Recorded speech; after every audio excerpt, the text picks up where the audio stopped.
सुरू झालेला हा श्री क्षेत्र वासुंदे ते श्री क्षेत्र पंढरपूर आज 21वा हा दिंडी सोहळा मोठ्या थाटामाटात साजरा होत आहे आणि या सोहळ्याचं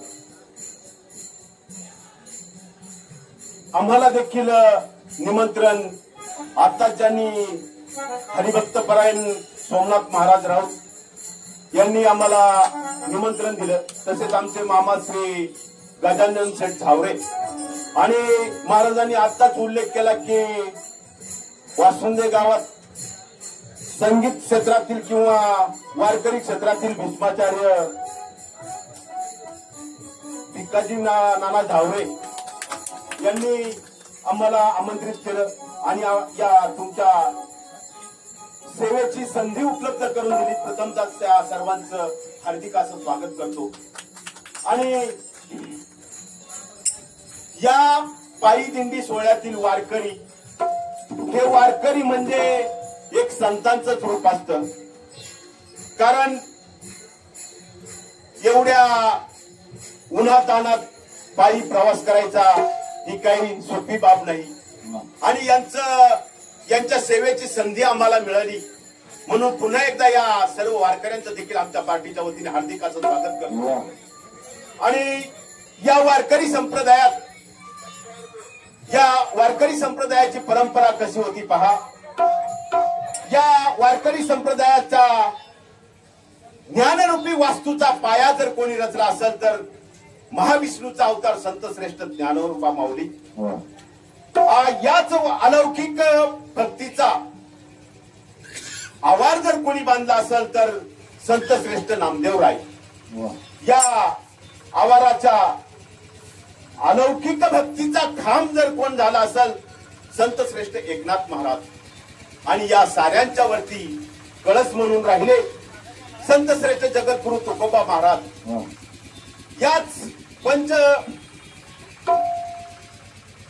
या पंचायतनाचं सुंदर असं विवेचन कवयित्री बहिणाबाई यांनी आपल्या अभंगात केलेलं आहे. परंतु याच वारकरी संप्रदायात आपला पारनेर तालुका देखील काही कमी नाही.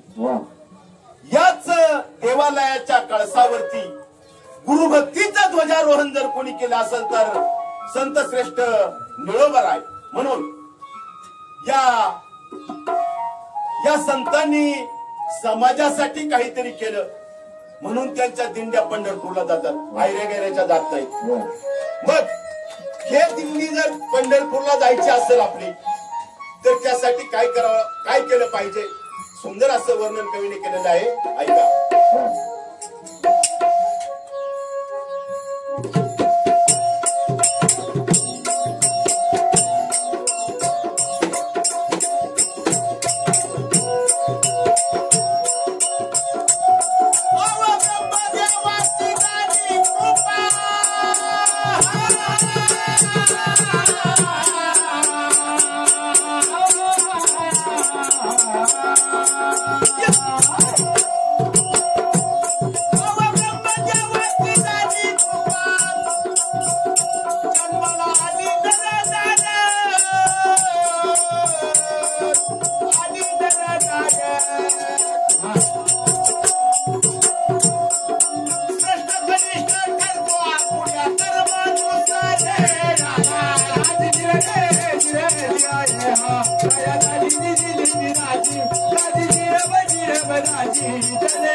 सोमनाथ महाराज राऊत यांनी आपल्या कीर्तन सेवेतून संतांचा महिमा आपल्या समोर विशद केला. त्याच विषयाला धरून गायन करण्याचा प्रयत्न करत आहेत. म्हणून कवी करताना काय म्हटले पहा. ज्या वेळेला या सृष्टीची निर्मिती झाली त्यावेळेला भगवंतांनी ब्रह्म विष्णू आणि महेश शंकर भगवान यांना काम बजावून दिलं. ब्रह्मदेवानी उत्पत्ती करायची, विष्णूने संभाळ करायचा आणि शंकर भगवान यांनी संहार करायचा. येऊन दिलेल्या कार्याप्रमाणे ब्रह्मदेवानी या भूतलावर दोनच जाती निर्माण केल्या, नर आणि नार. आता आपण 18 पगार जाती मानतो, हा आपला विषय आहे. त्याच्या कर्मानुसार किंवा तो प्रश्न करील त्याप्रमाणे जाती निर्माण झाल्या. आपण देव देखील वाटून घेतले माऊली. असो भगवंतानी अशा दोन जाती निर्माण केल्या, परंतु यात देखील श्रेष्ठ कनिष्ठ असं काही नसतं. तो आपल्या कर्मानं कृष्ण करीत त्याप्रमाणे त्याचं नाव लौकिक होतो. असं पुढील चरणात कवी काय म्हणतात पहा.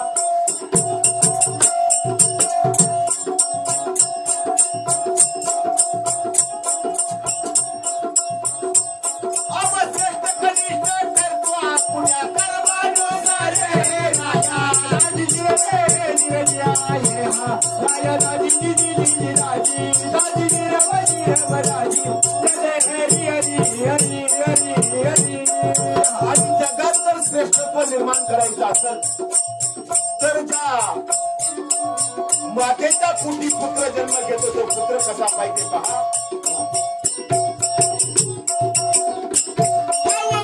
बापाच्या पोटी जन्मावा पुत्र गुणवान, पुत्र गुणवान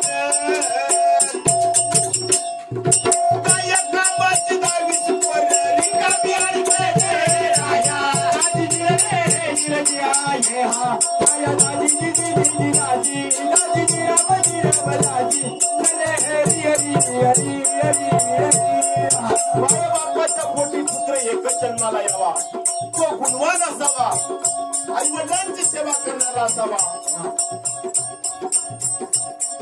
आई वडिलांची सेवा पुंडलिकाने केली म्हणून पंढरी निर्माण झाली. याचं वर्णन मी पुढील जन्मात करणारच आहे. परंतु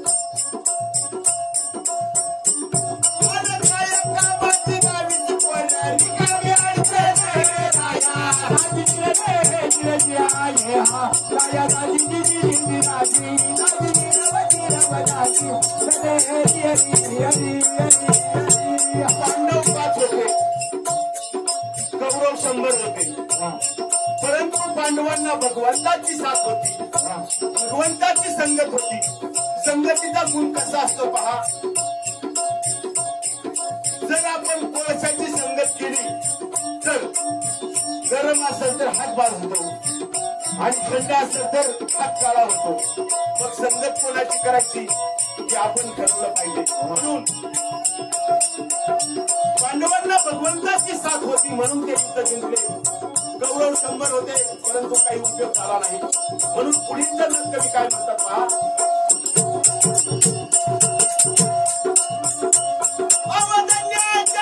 पोटी जन्मल्या बाळा हनुमान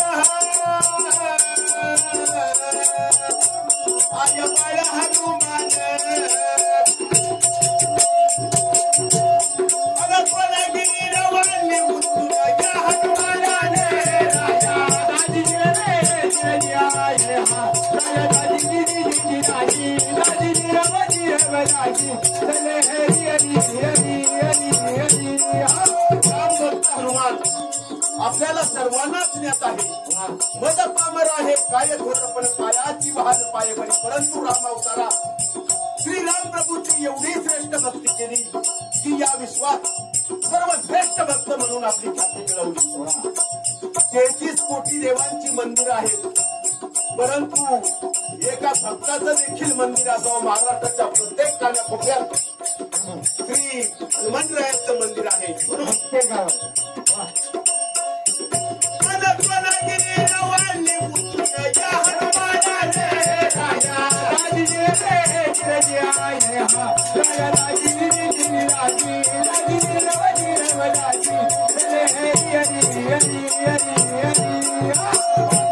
त्याची सेवा केली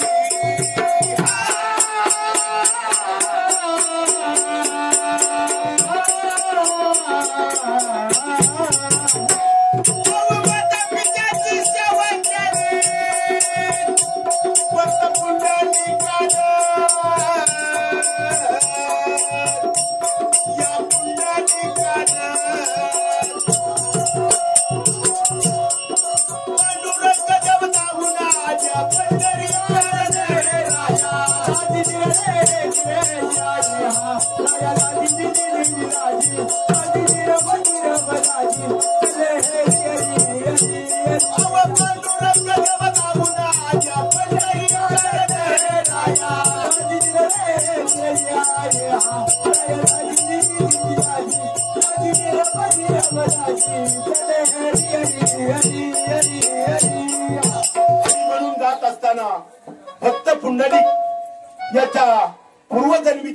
इतिहास तुम्हाला सांगून जाईल. अज्ञानपणात पुंडलिकाकडून आपल्या आई वडिलांची सेवा करायचं राहून गेलं.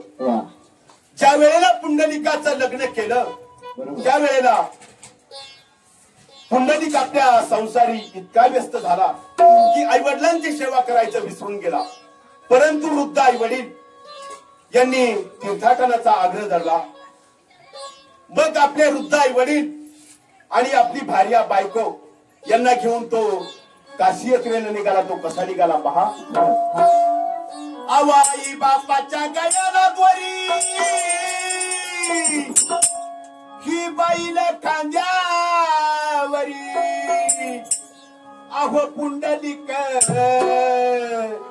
हा पुंडलिक काशी यात्रा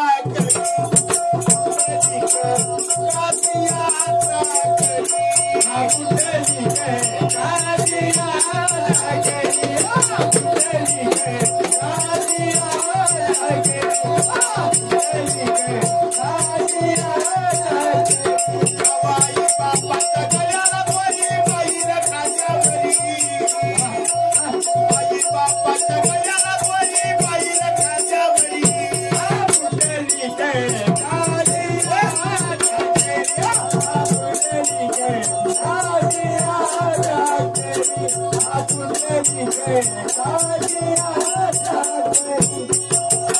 आपले वृद्ध आई वडील जन्मदाते आई वडील यांच्या गळ्याला दोरी लावली आणि स्वतःची बायको भार्या खांद्यावर घेतली आणि पुंडलिक तीर्थाटन करायला निघाला.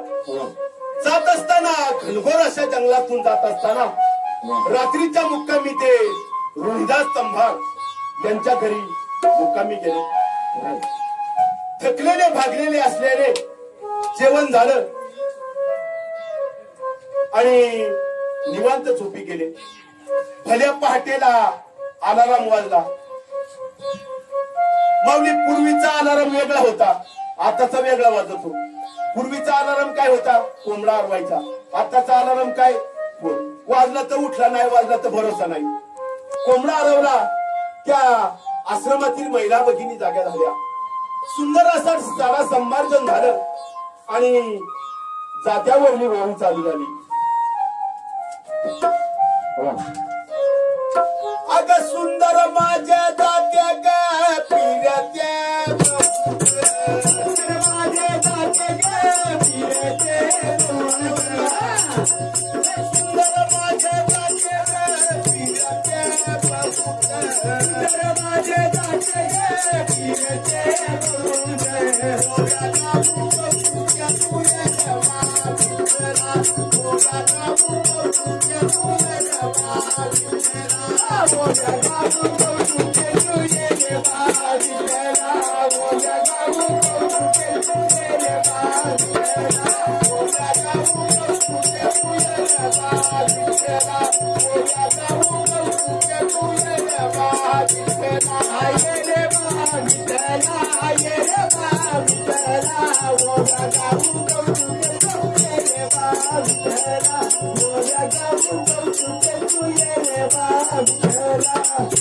सर्वांना नम्र विनंती आहे, टाळे वाजवा. टाळे वाजवल्यानंतर एक पंचसूत्री जाता जाता तुम्हाला सांगून जाईल. पोटापुढे टाळी वाजवा, पोटात बिघाड होणार नाही. हृदयापुढे टाळी वाजवा, कोणत्याही प्रकारचा अटॅक येणार नाही. तोंडापुढे टाळी वाजवा, दात पडणार नाही. अरे डोळ्यापुढे टाळी वाजवा, चष्मा लागणार नाही. आता हा काही सांगतो म्हणजे याला चष्मा तुम्हाला टाळी वाजवायला उशीर झाला असो. आणि डोक्यावर टाळी वाजवा, आपला प्रपंच सुखी झाल्याशिवाय राहणार नाही.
आणि ही सुंदर अशी ओवी ऐकून पुंडलिकाला जाग आली.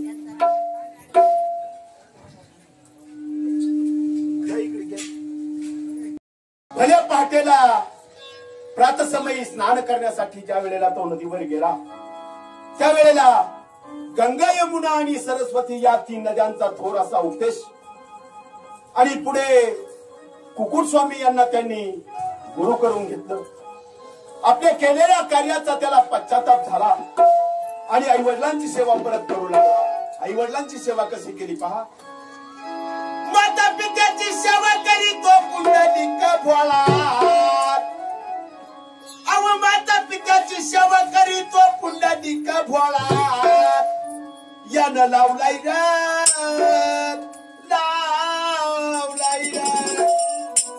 यानं लावलाय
कवी काय म्हणतात पहा. माता पित्यात आणि आपल्या आई वडिलांची सेवा करू लागला. पुंडलिक आपल्या आई वडिलांचं करत असलेली सेवा बघून या विश्वाचा बाप पंढरीचा पांडुरंग साक्षात भेटायला आला. हे पुंडलिका मी तुला प्रसन्न आहे, काय मागायचंय ते माग. देवादी देवा ठीक आहे, जोपर्यंत माझ्याच्यानी माझ्या आई वडिलांची सेवा पूर्ण होत नाही तोपर्यंत मला तुझ्याकडे येण्यासाठी वेळ नाही. हातातली वीट भिरकवली. आज 28 युग झालेत. कुंडलिकाच्या भेटीसाठी पांडुरंग अजून तिष्ठत उभे आहे. परंतु पांडुरंग तरी म्हटले, कुंडलिका तू काहीतरी मागितलं पाहिजे. देवादी देवा ठीक आहे, ज्या ज्या वेळेला तुझ्या नावाचा जयघोष होईल तुझ्या नावाच्या आधी माझं नाव आलं पाहिजे. म्हणून आपण म्हणतो पहा, कुंडलिका वरदेव हार विठ्ठल श्री ज्ञानदेव तुकाराम पंढरीनाथ भगवान की जय. असो. पुढील चरणात कवी काय म्हणतात पहा, शुद्ध बीजा पोटी फळे रसाळ गोमटी. या उक्तीप्रमाणे श्रावण बाळ आपल्या वृद्ध आई वडिलांची सेवा करू लागला. आपल्या वृद्ध आई वडिलांची सेवा कशी केली पहा. माता पित्याची सेवा करतो,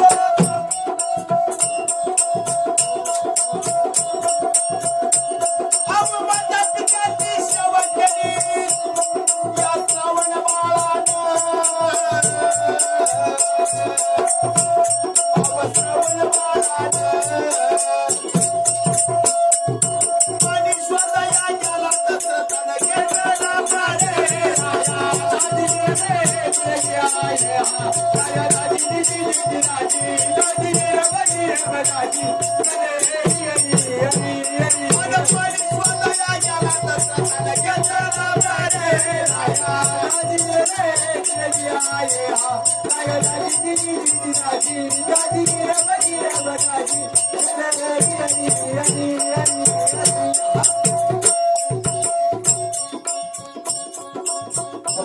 कार्यक्रमासाठी आपल्या आमच्या मामी वैशाली सरपंचराव भोरे यांच्याकडून देखील 201 रुपयाचं पारितोषिक माझ्या पार्टीच्या वतीने त्यांचं हार्दिक स्वागत. धन्यवाद. वा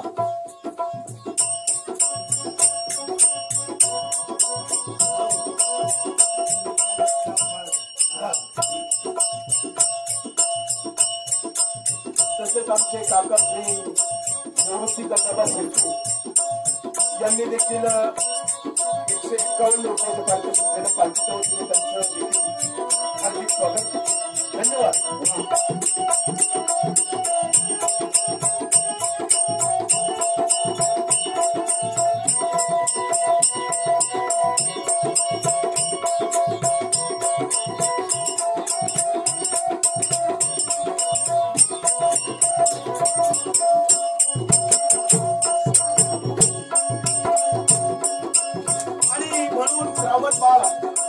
आपल्या हृदय वडिलांची सेवा करत असताना, आंधळे आई वडिलांची सेवा करत असताना आपले आंधळे आई वडील यांना गावडीत घेऊन तीर्थाटनाला निघाला.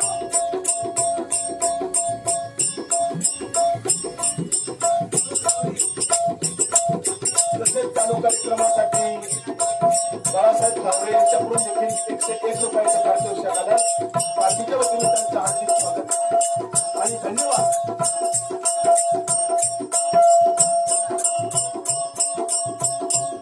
आपल्या आंधळ्या आई वडिलांना गावडीत घेऊन ज्या वेळेला तीर्थाटन करायचं ठरवलं त्यावेळेला वाटेत जात असताना आपल्या वृद्ध आई वडिलांना, आंधळ्या आई वडिलांना तहान लागली. एका तलावाच्या काठी आपल्या खांद्यावरील कावड टेकवली आणि पाण्याच्या शोधात श्रावण बाळ निघाला. परंतु त्या ठिकाणी सकाळपासूनच राजा दशरथ शिकारीसाठी आलेले होते. राजा दशरथाचं एक नैपुण्य असं होतं की तो लक्षवेधी बाण चालवत होता. सकाळपासून कुठल्याही प्रकारची शिकार न मिळाल्याने तो लक्षाच्या शोधातच होता. श्रावण बाळानं आपल्या हातातली धारी त्या पाण्यात बुडवली आणि पाण्याचा आवाज झाला बुडबुड.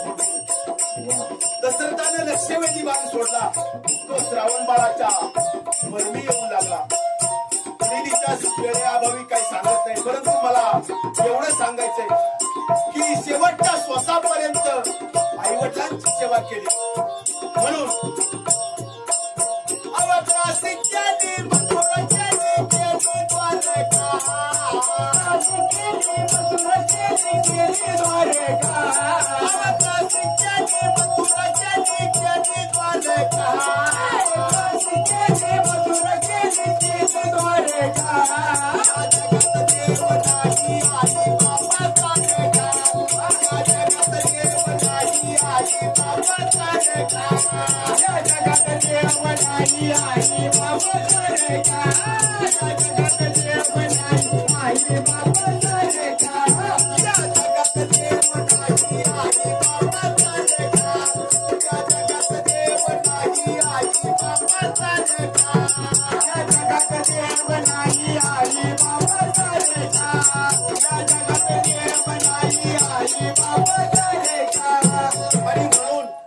आई वडिलांची सेवा करा.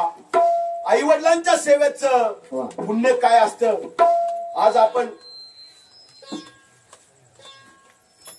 तसेच चालू कार्यक्रमासाठी आता ज्यांनी सुंदर अशी कीर्तन सेवा दिली हरिभक्त परायण सोमनाथ महाराज राऊत यांच्याकडून देखील 101 रुपयाचं पारितोषिक आलं. पार्टीच्या वतीने त्यांचं हार्दिक स्वागत.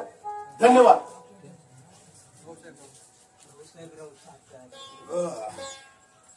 तसेच वैकुंठवासी दत्तात्रय महाराज राऊत यांचे चिरंजीव भाऊसाहेब राऊत यांच्याकडून देखील 100 रुपयाचं पारितोषिक आलं. पार्टीच्या वतीने त्यांचं हार्दिक स्वागत. धन्यवाद.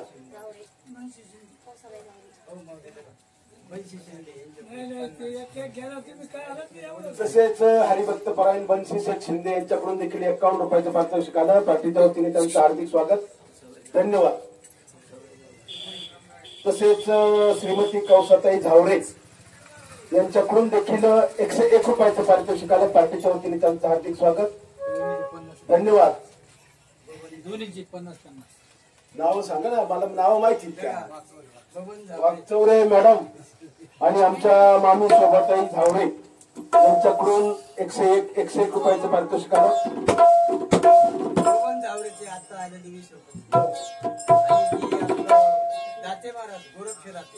गोरक्षनाथ दाते महाराज यांच्याकडून देखील 101 रुपयाचं पारितोषिक आलं. पार्टीच्या वतीने त्यांचं हार्दिक स्वागत. धन्यवाद. तसेच बाळासाहेब बाबूराव झावरे यांच्याकडून देखील 101 रुपयाचं पारितोषिक आलं. सर्वांचं आमच्या पार्टीच्या वतीने हार्दिक असं स्वागत. अरे वा वा. आमच्या कार्यक्रमाला नेहमीच उपस्थिती असते आप्पासाहेब नहरे यांनी आम्हाला सुरक्षितीचं आणलं आणि गावकरी या नात्यानं तुम्हाला एक विनंती करतो. गावकरी मला आता पुढील कार्यक्रम देऊ ना देऊ, परंतु येथून पुढचा प्रत्येक कार्यक्रम जर तुमची इच्छा असेल तर फुकट सेवा करण्याची संधी आम्हाला मिळावी एवढी तुमच्याकडे अपेक्षा करतो. धन्यवाद. जिजाबापू केशव हिंगडे यांच्याकडून देखील चालू कार्यक्रमासाठी 101 रुपयाचं पारितोषिक आलं. तसेच दीनदयाळ आश्रम पंढरपूर यांच्या दाते मामा यांच्याकडून 101 रुपयाचं पारितोषिक आलं. येणेप्रमाणे सर्व बक्षीस दात्यांचं आमच्या पार्टीच्या वतीने हार्दिक असं स्वागत करतो आणि सर्वांना धन्यवाद देतो.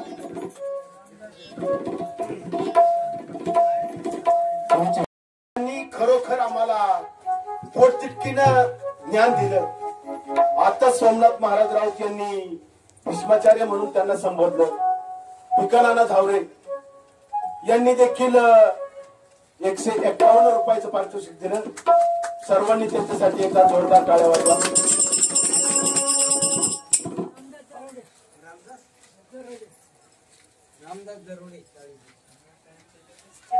हरिभक्त परायण रामदास दरोडे यांच्याकडून देखील 51 रुपयाचं पारितोषिक आलं. पार्टीच्या वतीने त्यांचं हार्दिक स्वागत.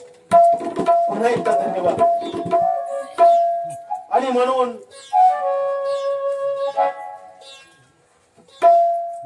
श्रावण बाळ आपल्या शेवटच्या श्वासापर्यंत आई वडिलांची सेवा केली. गुरुवारी इंगळे सर पुढील इंगळे सर तसेच गुरुवर्य आणि आमच्या भजनातील सहकारी नाही म्हणता यायचं त्यांचं पाहून आम्ही शिकलो. त्यांनी देखील 101 रुपयाचं पारितोषिक दिलं. पार्टीच्या वतीने त्यांचं हार्दिक स्वागत. धन्यवाद.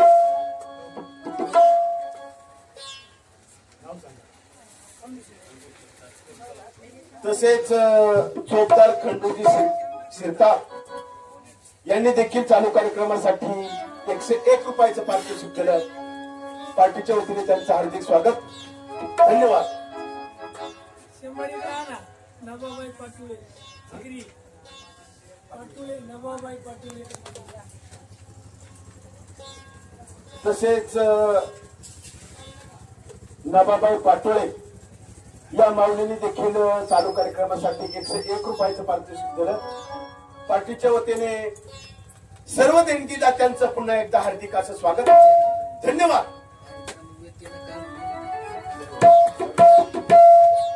चला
आणि जर असे सद्गुणी पुत्र जन्माला यायचा असेल तर ज्या मातेच्या पोटी तो पुत्र जन्म घेतो त्या मातेची कुस देखील पवित्र लागते.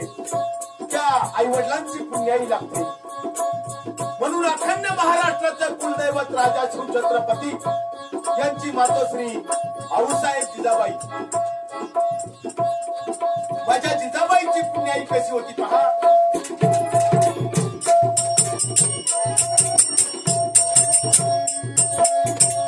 माझ्या जिजाईची पुण्याई कशी आली या फळाला. माझ्या जिजाऊची पुण्याई कशी आली या फळाला. तो बापाचा बाप राजा शिवबा जन्मला. तो बापाचा बाप राजा शिवबा जन्मला. तो बापाचा बाप राजा शिवबा जन्मला. तो बापाचा बाप राजा शिवबा जन्मला. तो बापाचा बाप राजा शिवबा जन्मला. तो बापाचा बाप राजा शिवबा जन्मला. तो बापाचा बाप राजा शिवबा जन्मला. तो बापाचा बाप राजा शिवबा जन्मला.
आणि चालू कार्यक्रमासाठी महादेवजी खराडे यांच्याकडून देखील 51 रुपयाचं पारितोषिक आलं. पार्टीच्या वतीने त्यांचं पुन्हा एकदा हार्दिक स्वागत. धन्यवाद. तो बापाचा बाप राजा शिवा जन्मला, तो बापाचा बाप राजा शिवा जन्मला, तो बापाचा बाप राजा शिवा जन्मला. भवानी मातेचा लेख तो, अरे भवानी मातेचा लेख तो मराठ्यांचा राजा होता. चुकला नाही कुणा पुढे, मुघलांचा तो बाप होता, मुघलांचा तो बाप होता. जाणार इथेचा राजा शिव छत्रपती माझा, गेला राज्याभिषेक झाला जगतिगाचा वाचा, गेला राज्याभिषेक झाला जगतिगाचा वाचा, गेला राज्याभिषेक झाला जगतिगाचा वाचा. तुम्हा कुलपुत्रावो मी माझा राजा महा, माझा बाप राजा शिव जन्मला.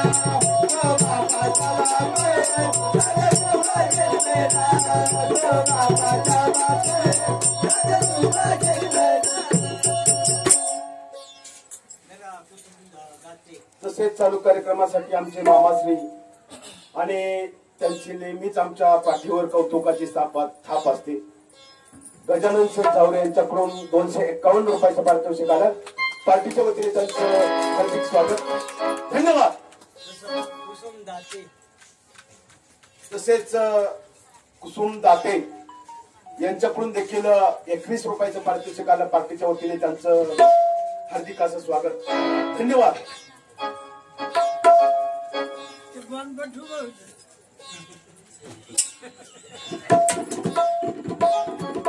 म्हणून अवजिजाबाईच्या पोटी जन्मल्या बाळशिवाजी राजा शिवाजी स्वराज्याच्या रौक्याच्या रक्षण या शिवरायाने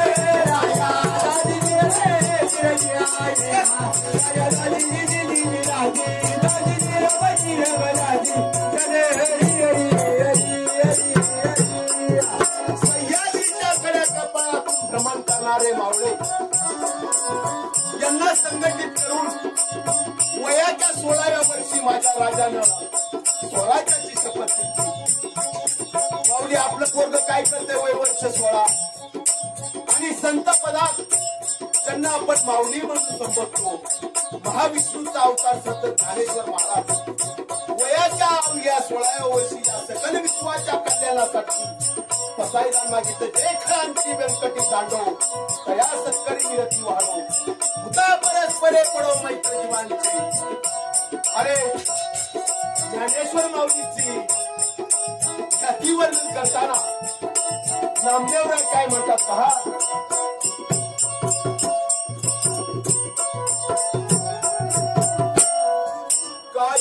सांगू देवा ज्ञानोबाची ख्याती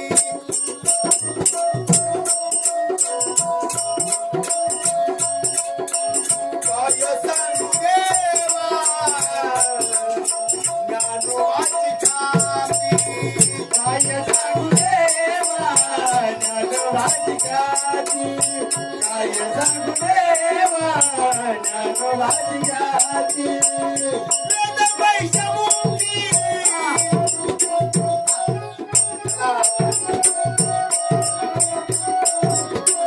वेद वैष्णवमुखी बोलविले काय सांगू देवा ज्ञानोबाची ख्याती काय सांगू देवा ज्ञानोबाची ख्याती काय सांगू देवा ज्ञानोबाची ख्याती कोठवरी वारू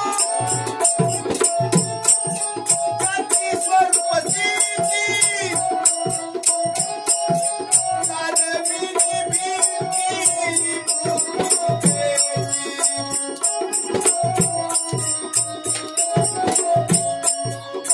काय सांगू देवा ज्ञानोबाची ख्याती काय सांगू देवा ज्ञानोबाची ख्याती काय सांगू देवा ज्ञानोबाची ख्याती आणि मग माझ्या जिजाबाईची पुण्याई कशी होती पहा.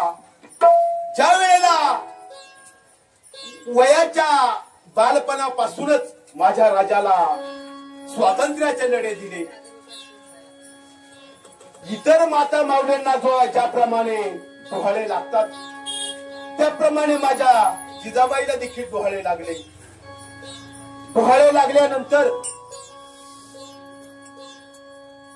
त्या स्त्रीला आपल्या आवडीचं काहीतरी खावं वाटतं. मावशी बरोबर आहे का? कोणाला बोरं खावं वाटतात, कोणाला चिंचा खावं वाटतात, कोणाला सारवलेल्या मातीचे ते पोपडे खावं वाटतात. बरोबर आहे का? परंतु माझ्या जिजाबाईला काय वाटत होतं? असे वाद्य ग्रंथ वाचावी, पोथी चालावी, पद्य बांधावी, स्फूर्ती मिळणार रात्री माझं वाद्य बाई झाल्या कथा कीर्तन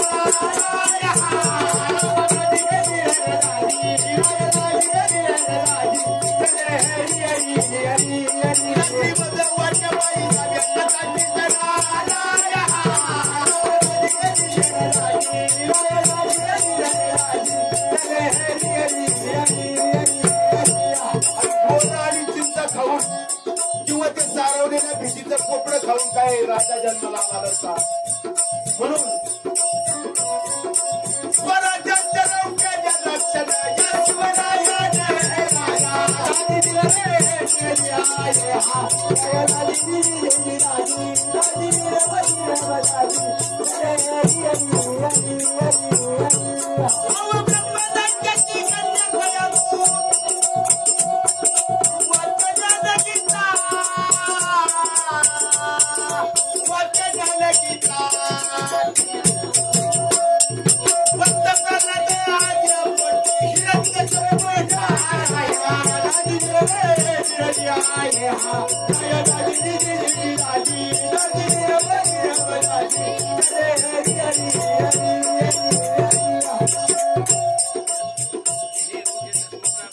गयारू माता भक्त प्रल्हाद याची मातोश्री जरी राक्षस कुळात जन्म घेतला असला तरी बालपणापासून भजन कीर्तन याचं पठण करत होती. आणि फलस्वरूप जरी राक्षस योनी जन्म घेतला असला तरी तिच्या पोटी प्रल्हादासारखा दिव्य पुत्र जन्माला आला की ज्यानं नामाचा महिमा या जगाला दाखवून दिला. संत प्रल्हाद याचा पिता हिरण्यकश्यपूने अखंड असं तप केलं आणि ब्रह्मदेवाला प्रसन्न करून घेतलं. ब्रह्मदेवाने तथास्तु म्हटलं, परंतु त्याच मागणं काय होतं पहा, मला घरात मरण नको, मला घराबाहेर मरण नको, मला शस्त्रांनी मरण नको, मला आसरांनी मरण नको, मला मानवाच्या हातून मरण नको, मला प्राण्याच्या हातून मरण नको. ब्रह्मदेवानी तथास्तु म्हटलं. परंतु हिरण्यकश्यपूचा ज्येष्ठ बंधू हिरण्याक्ष याचा ज्या वेळेला विष्णूंनी वध केला, त्यावेळेला या भूतलावरील देवांचा मी नायनाट करीन अशी शपथ हिरण्यकश्यपूने घेतली. आणि वरदान प्राप्त झाल्यानंतर या सृष्टीचा पालन करता मालक मीच अशी त्याची भ्रम झाला त्याला. त्यांनी आपल्या राज्यात दौंडी पिटवली. यापुढे कोणीही देवाचं नाव घेणार नाही. परंतु त्याचा पुत्र भक्त प्रल्हाद नारायण नारायण नावाचा जप सतत चालू होता. त्यावेळेला त्या हिरण्यकश्यपूला समजलं. त्यावेळेला थोडक्यात सांगतो, त्याचा वडेलोट केला, उकळत्या तेलाच्या कढईत त्याला टाकलं आणि हिरण्यकश्यपूची बहीण होलिका तिला देखील एक वरदान होतं. जो कोणी तिला स्पर्श करील तो जळून खाक होईल. भक्त प्रल्हादाला तिच्या मांडीवर बसवलं. परंतु या तिन्ही प्रकारात भक्त प्रल्हादाला काही झालं नाही. कारण काय, नामाची ताकद आणि हे नाव घ्यायला काही लागत नाही.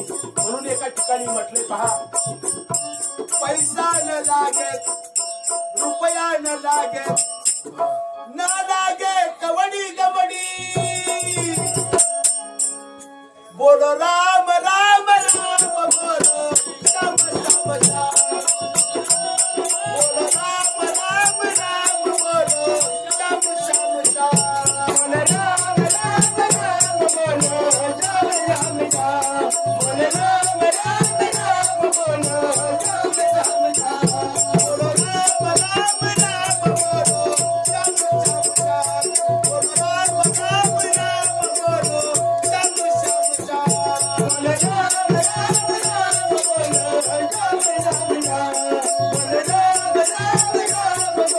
श्याम श्याम श्याम. आणि जर या जीवनाचं सार्थक करायचं असेल तर सद्गुरूंनी दिलेलं नाम याचा अखंड जप आपण केला पाहिजे. परंतु संतांनी अजून सोपं करून सांगितलं. या कलियुगात जर आपल्याला तरुण जायचं असेल तर सोपा मंत्र दिला, रामकृष्ण हरी. जाता जाता तुम्हाला रामकृष्ण हरी या मंत्राचा मतितार्थ थोडक्यात सांगून जाईल. रामाचा आचार आणि कृष्णाचा विचार याचा अंगीकार ज्यांनी केला तो हरीची प्राप्ती त्याला झाली. म्हणून रामकृष्ण हा सुंदर असा मंत्र कलियुगी दिला. आणि सर्व साधू संतांनी हेच सांगण्याचा प्रयत्न केला. न्यायानं नीतीने वागा, प्रभूचं नाम घ्या, नामाशिवाय तर लोक काही नाही. परंतु एकनाथ महाराजांनी शेवटी काय सांगितलं पहा, हे जरी नाही काढत, हे जरी नाही काढत, काळ दुसरा येईल. हे जरी नाही काढत, हे जरी नाही काढत, काळ दुसरा येईल. हे जरी नाही काढत, दुसरा येईल. हे जरी नाही काढत, दुसरा येईल. हे जरी नाही काढत, सरस शेवटीला काळ बदलून येईल.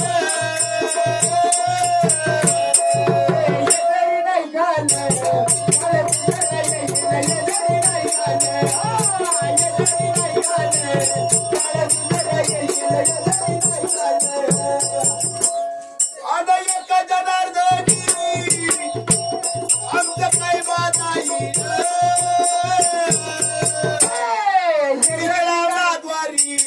गोडी बोलतो जे का पिंगळा महाद्वारी गोडी बोलतो जे का पिंगळा महाद्वारी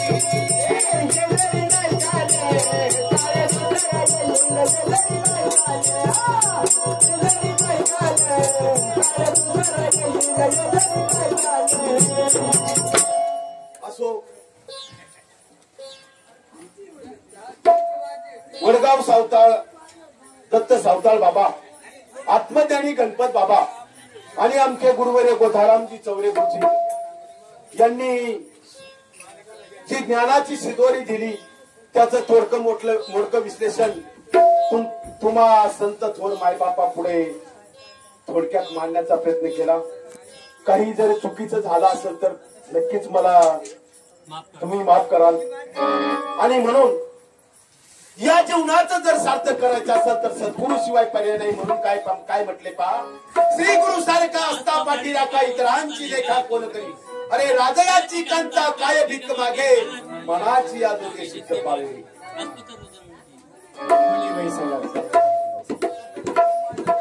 आणि लेहे गुरुजी यांच्या स्मरणार्थ मोहन तोगे सोनई यांच्याकडून 51 रुपये, शोभा झावरे यांच्याकडून 51 रुपये, छाया वागचौरे यांच्याकडून 51 रुपये आणि वागचौरे मामी यांच्याकडून 51 रुपये येण्याप्रमाणे सर्व देणगीदात्यांचं मनापासून हार्दिक असं स्वागत. कार्यक्रम बंद करायचा नाही मग बर ठीक आहे. आणि म्हणून श्री गुरु सारखा असता पाठीराखा इतरांची लेखा कोण करी. राजयाची कांता काय भीक मागे म्हणून पनवेल तालुक्यात गाव वासुका